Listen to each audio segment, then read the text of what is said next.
Everyone knows Mercado Libre stock can move fast, but many people still ask one simple question: what does this company actually do? Think of Mercado Libre as a shopping and money ecosystem built for Latin America.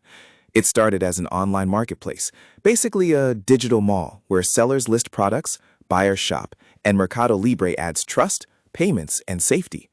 Over time, it expanded far beyond just shopping. The company runs Mercado Pago, a digital wallet and payments app.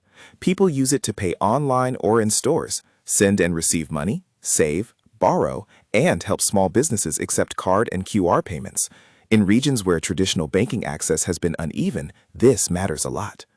It also runs Mercado Envios, its logistics and delivery network. Shipping in Latin America can be slow and complex, so Mercado Libre invested in moving packages faster and more reliably. Better delivery makes people more willing to shop online in the first place.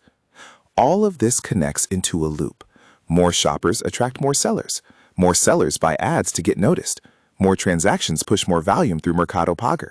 More data helps the company offer credit to buyers and merchants. Faster delivery pulls everyone back again.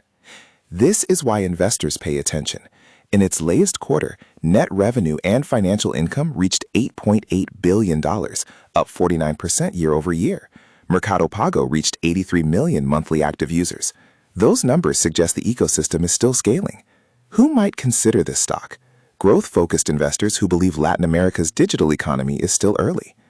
But the risks are real. Free shipping and logistics are expensive. Lending can backfire if borrowers fall behind. Currency swings, regulation, and competition can make results volatile.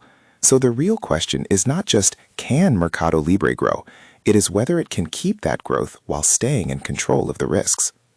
I am not a financial advisor, and this is not financial advice.